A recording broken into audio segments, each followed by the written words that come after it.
Bonjour à tous, chers auditores. Dans l'épisode de la semaine dernière, on a vu ensemble, à travers la troisième des 12 lois de la gestion du temps, la loi de Carlson, on a vu du coup l'avantage, que dis-je, la nécessité de faire des grandes plages ininterrompues d'un travail précis. Aujourd'hui, on va enfoncer encore un peu plus le clou en s'attaquant à une sacrée idée reçue qui lui est directement liée, le multitâche. Mais avant toute chose, bonjour à tous et bienvenue dans ce 64e épisode d'Electron Penseur.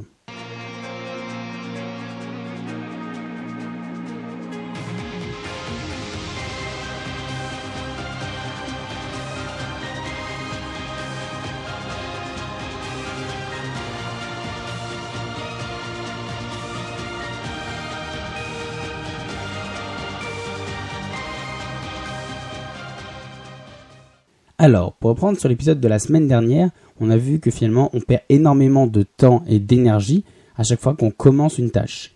Et même si d'ailleurs il s'agit toujours de la même tâche, que c'est un peu une grande tâche mais qu'on fait en plusieurs fois, et à chaque fois qu'on recommence, à chaque fois on perd du temps à se plonger totalement dans la tâche, à se plonger totalement dedans. Alors la principale critique qu'on pourrait m'y opposer, et je le sais parce qu'il y a certains d'entre vous qui m'ont fait des retours, yes enfin, c'est que finalement les grands projets, c'est pas une seule et même action. Par exemple, construire une maison, c'est pas juste mettre des parpaings. C'est faire de l'électricité, de la plomberie, du chauffage, l'isolation. Voilà. En fait, c'est un ensemble de grandes tâches, mais qui peuvent être elles-mêmes décomposées en encore de plus petites. Par exemple, dans l'électricité, il y a raccorder les ampoules aux interrupteurs, voilà, ou tirer les câbles. Tout ça, on va dire, c'est un peu dans la grande tâche de l'électricité, qui est elle-même dans la grande tâche de construire la maison. Mais voilà, dedans, il y a encore plein de petites tâches. Donc, à un moment ou un autre, il va falloir, au sein d'un même projet, arrêter un élément pour en continuer un autre, puis finalement y revenir. Pour reprendre l'exemple de la maison, si vous commencez par construire tous vos murs et tous vos sols sans vous arrêter pour laisser passer l'électricité et la plomberie, du coup, vous allez devoir faire un trou. Donc, vous allez devoir défaire ce que vous avez fait pour pouvoir passer. Alors que il suffit juste que pendant que vous étiez en train de construire vos murs, vous soyez arrêté pour dire maintenant je fais l'électricité, hop, et maintenant je remets les murs et tout ça. Et voilà, vous n'allez pas être obligé de défaire ce que vous avez fait. En gros, on pourrait se dire que même en ayant conscience de la loi de Carlson, on ne peut pas se concentrer du début à la fin sur une même action, même au sein d'un même projet. Parce que voilà, même les projets, c'est toujours une décomposition de plein de petits éléments. Donc du coup, finalement, tout ceci ne serait plus que pure masturbation intellectuelle, et du coup, je vous aurais volé votre temps. Ce qui est un peu paradoxal, vu le titre du podcast. Alors oui, forcément, je suis complètement d'accord avec vous, c'est une coupure, et du coup, l'application de la loi de Carlson, elle est inévitable. Mais on peut quand même limiter grandement son impact. Comment ? Finalement, en regroupant les actions de même nature. De même nature, c'est-à-dire qui se ressemblent, ou qui font appel au même mouvement. Pour reprendre l'exemple de notre maison, c'est un peu comme si, plutôt que de faire pièce par pièce, c'est-à-dire se dire, voilà, alors je le prends, je mets les murs, après je mets l'électricité, après je mets la plomberie, ou dans l'autre sens, je ne sais plus. Après, je mets l'isolation, et après je finis le mur. Voilà, on pourrait dire, ça, voilà, je fais une pièce par une pièce. Non, vous commencez par mettre les parpaings de toute la maison, après vous installez toute l'électricité d'un coup. Voilà, en gros, vous dites que vous essayez de regrouper les petites actions, toutes de même nature, toutes ensemble. Votre cerveau et votre corps, ils vont mémoriser ces mouvements qui sont répétitifs, parce que c'est ce qu'on appelle la mémoire kinesthésique. C'est en gros vous dire que même sans rien faire, presque sans rien faire, votre cerveau en fait il garde en mémoire l'action qui a été faite juste avant. C'est d'ailleurs pour ça, pour en avoir fait un petit peu, mais c'est d'ailleurs pour ça que les golfeurs, avant de frapper leur balle, ils font un coup d'essai à côté, parce que s'ils sont satisfaits du coup d'essai, ils savent que au moment où ils arrivent sur leur balle, ils n'ont même pas besoin de se poser de questions. Leur corps, comme il y a vraiment quelques secondes d'intervalle, leur corps il va reproduire quasiment exactement le même mouvement. Et donc du coup là en fait vous pouvez faire la même chose, vous pouvez regrouper les éléments qui se ressemblent ou alors qui ont le même sens de réflexion. Par exemple pour l'électricité, brancher les fils rouges et les fils bleus et marron et jaune pour les plus pointilleux. Voilà, en gros c'est finalement toutes les prises, toutes les ampoules, elles se branchent toutes de la même manière. Donc du coup voilà, une fois que vous en avez fait une, continuez sur votre lancée et faites-les toutes quoi. Et donc du coup en regroupant les actions similaires, vous subissez finalement que très peu l'emprise de la loi de Carlson, parce que finalement, vous faites la même action, mais juste pas au même endroit. Donc finalement, si vous regardez bien, répondre à tous vos mails à la suite, ça vous prendra toujours moins de temps que si vous deviez vous occuper de chaque mail séparément, en disant que voilà, vous faites une autre action et ça entre chaque. Donc voilà, c'est comme vous dites, exactement, voilà, typiquement, vous pourriez dire, je suis au bureau, donc j'ai plein de trucs à faire dans le dossier ou autre, mais je peux pas Voilà, je peux pas me pencher, c'est pas une écriture d'un livre, quoi. Je vais pas me pencher et vous faire toujours la même action. Non, bah voilà, là il va falloir que j'appelle des gens, qu'il va falloir que je réponde aux mails. Bah essayez de tout regrouper, de faire voilà une session mail où vous faites que ça, une session appel où vous faites que ça. Et voilà, parce que en fait, ça va vous aider parce qu'inconsciemment, votre cerveau, il va mémoriser, comme on l'a dit avec la fameuse inertie du travail, il va mémoriser encore la dernière action que vous avez fait. Et ça tombe bien parce que l'action suivante, elle y ressemble. Par exemple, si forcément, quand on est au téléphone ou autre, on a un ton, surtout si on appelle des professionnels, on a un ton spécifique ou autre. Et c'est pas grave, quand vous allez appeler la personne d'après, vous n'avez pas besoin forcément de vous concentrer parce que votre cerveau, il aura mémorisé le ton que vous avez pris. Donc du coup, voilà, pour revenir sur cet épisode 63 et répondre à vos retours, les 2 moyens de combattre efficacement la loi de Carlson, c'est, donc comme on l'a vu dans l'épisode 63, s'accorder des grandes plages horaires sur un seul élément en éliminant au maximum les distractions et les interruptions. En fait, c'est vraiment ça qu'il faut essayer de combattre. Et ensuite, du coup, le deuxième élément, c'est de regrouper ensemble les actions de même nature qui se ressemblent, ou alors qui sont un peu dans le même schéma de réflexion. Bref, après ce petit aparté fait, rentrons dans le vif du sujet. Alors, comme vous l'avez vu dans le titre, on va parler de la légende de multitâche, que certains d'entre vous connaissent d'ailleurs sous sa dénomination plus générique et anglophone, le multitasking. En fait, finalement, c'est tout simplement l'action de mener plusieurs tâches en même temps de front. Exemple, faire un dossier, prendre des appels, gérer une boîte mail, accueillir des clients, tout ça en même temps. Vous voyez, finalement, c'est ce que je disais, c'est assez lié avec l'épisode de la semaine dernière. Mais donc du coup, là, les plus tatillons d'entre vous ont remarqué que j'ai parlé de légende. Pourquoi légende ? Parce que la définition de légende, c'est pratique populaire d'imagination, d'amplification ou de déformation de la réalité. En gros, j'accuse, oui je sais c'est mon petit côté Émile Zola, en gros j'accuse le multitâche de n'être que fadaise, que pure invention de l'esprit et de la société. Alors là, les plus réactionnaires d'entre vous sont déjà venus me détruire dans les commentaires, mais pour les autres, au mieux, on va dire vous êtes dubitatifs quoi. Parce que après tout, on peut bien faire plusieurs choses en même temps. Il est d'ailleurs fort probable pour que vous fassiez quelque chose à ce moment même, pendant que vous êtes en train de m'écouter, il est fort probable pour que vous ne soyez pas juste sur votre lit en train de m'écouter. Et il y a de fortes chances pour que vous soyez en train de conduire, de faire la vaisselle, de sortir le chien ou autre.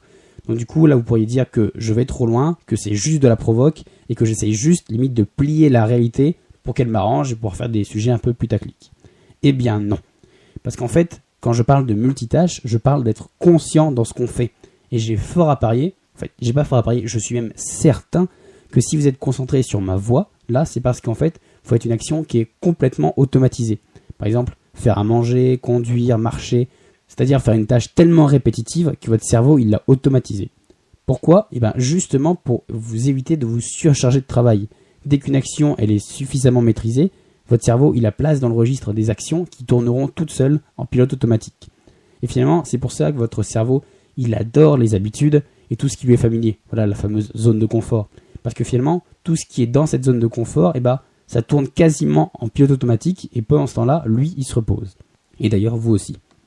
Donc du coup, si vous faites une action en même temps que vous êtes en train de m'écouter, en fait, vous ne faites pas du multitâche. En fait, vous avez une action qui tourne en mode automatique et donc du coup, vous pouvez donc vous concentrer votre attention autre part et donc du coup, en l'occurrence, sur ma voix rocailleuse.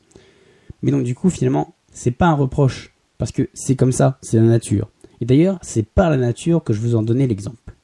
Prenons 2 animaux que tout oppose sauf leur exceptionnelle qualité. 2 chasseurs impitoyables et redoutables.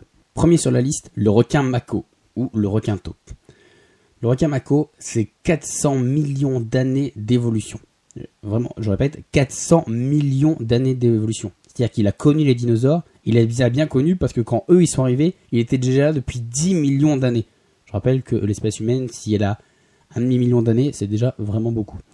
Voilà, donc 400 millions d'années d'évolution, de perfectionnement. C'est vraiment un bijou de technologie de la nature. Il peut faire 4 mètres de long pour 1,60 m de muscles. Il peut descendre à 740 mètres. Juste pour rappel, le cachalot qui est considéré comme un des plus grands plongeurs, il ne peut pas aller plus loin que 1000 mètres. En plus, surtout, c'est l'un des plus rapides sous l'eau, avec des pointes à 70 km/h. Juste par comparaison, l'homme le plus rapide de tous les temps, qui est Florent Manodou, Cocorico, en 2014, il a réussi à battre le record de l'homme le plus rapide de tous les temps à la vitesse hallucinante de 8,88 km/h. Voilà, donc, et juste pour rappel, le requin mako, c'est 70 km/h. Avec sa vitesse, du coup, le requin mako, il peut faire des bonds de 4 mètres en dehors de l'eau. Bref, vous voyez, le léger, vraiment le très léger avantage du requin mako. Et en plus de ça, comme tous les autres requins, il peut sentir le sang à des kilomètres. En plus, grâce à un système d'écolocalisation, il peut savoir tout ce qui se passe autour de lui à des kilomètres à la ronde, en sentant les moindres variations de l'eau et les moindres bruits qu'il y a dans l'eau. Et s'il se rapproche de vous, alors là, c'est encore pire. Parce que s'il se rapproche de vous, il entend les pulsations de votre cœur, le bruit de vos organes, le travail de vos reins. Il reconnaît votre signature thermique et du coup, il peut en déduire à quelle espèce vous appartenez. Il sent même les phéromones que vous dégagez inconsciemment et qui traduisent votre état d'esprit. Si vous avez peur, si vous êtes angoissé, si vous êtes plutôt agressif ou calme. Bref, est-ce qu'il y a encore besoin que j'argumente ? En gros, c'est vraiment un pur bijou d'évolution, une machine à tuer qui a été optimisée à travers 400 millions d'années de perfectionnement, et c'est sûrement l'une des espèces aquatiques les plus développées. Et pourtant, il est mis en échec par des sardines. Oui, vous m'avez bien entendu, des sardines. Sûrement l'un des poissons les plus faibles et les moins malins de la mer, je pense. Il pèse 15 grammes et il ne peut pas survivre seul. D'ailleurs, les mouvements de banc, donc y compris par exemple ceux qu'on voit pour éviter les prédateurs, finalement, c'est plus des mouvements désordonnés où chacun fuit en poussant son voisin ou en étant poussé par le voisin. Du coup, finalement, tout le monde fuit, sauf que personne ne voit vraiment le danger et personne ne comprend vraiment ce qui se passe. Et là, vous pourriez me dire, comment est-ce qu'un tel compétiteur, une machine si bien huilée, peut échouer devant ça, quoi ? Eh bien, tout simplement à cause de la légende du multitâche. Alors oui, je sais, dit comme ça, on a du mal à faire le lien. Mais avant de vous dévoiler le secret, j'aimerais vous parler de notre second prédateur. On a parlé de la mer, maintenant, partons dans les cieux. Le faucon pèlerin. 250 000 ans d'évolution. 1,20 m d'envergure pour seulement 1 kg de pur muscle. Il est doté d'un regard perçant, c'est-à-dire qu'il perçant, on peut se dire ouais, c'est qui voit un peu mieux, un peu façon comme les chiens ou les abeilles ou autre. Non, il est 3 fois plus précis que le nôtre. C'est-à-dire que du coup, il peut distinguer un objet de 2 mm à 18 mètres. Juste pour vous donner un ordre de comparaison, c'est comme s'il pouvait voir une punaise du haut d'un immeuble de 6 étages. Son œil, il est tellement puissant qu'en plus de voir beaucoup plus de couleurs que nous, savoir qu'il voit des couleurs quasiment dans l'ultraviolet et dans l'infrarouge, il peut aussi adapter au niveau de son œil la lumière et le contraste, comme finalement le ferait un objectif d'appareil photo. Donc voilà, nous, il a fallu une machine super développée. Lui, voilà, c'est juste inné, c'est juste son œil. Et du coup, finalement, ses yeux sont si efficaces que la plupart des animaux qui se fondent dans le paysage, en ayant par exemple la même couleur que leur environnement, le fameux mimétisme biologique, qui voilà un peu, je pense le meilleur exemple, c'est ce qu'on voit par exemple avec les seiches ou avec les poulpes, qui arrivent voilà à prendre la couleur de ce qu'il y a en dessous d'eux. Ben voilà, il y a pas mal d'animaux dans la nature, surtout les oiseaux ou autres, qui essaient de faire la même chose dans les arbres ou dans les buissons pour essayer de se cacher. Et ben du coup, lui, il a tellement une vue perçante et tout ça, que finalement, en fait, ces animaux-là, ils sont parfaitement visibles pour lui. Leur mimétisme, il les protège en aucune façon face aux faucons. Il voit finalement le monde avec encore plus de détails parce qu'il le voit à travers presque 150 images par seconde, contre seulement 50 images par seconde pour l'œil humain. En gros, voilà, il voit des images 3 fois plus vite que nous. Et encore, là, on a parlé juste que d'un œil. Juste que d'un œil, parce qu'en plus de ça, il a du coup, comme pas mal de prédateurs, de rapaces surtout, il a des plumes blanches sur le torse, qui finalement, en fait, on pourrait le faire que, vu du dessous, vu de ses proies, en fait, il se confond avec le blanc du ciel. Et du coup, il est complètement invisible pour ses proies. Et surtout, vous en doutez si vous connaissez un petit peu les oiseaux, il est taillé pour la vitesse.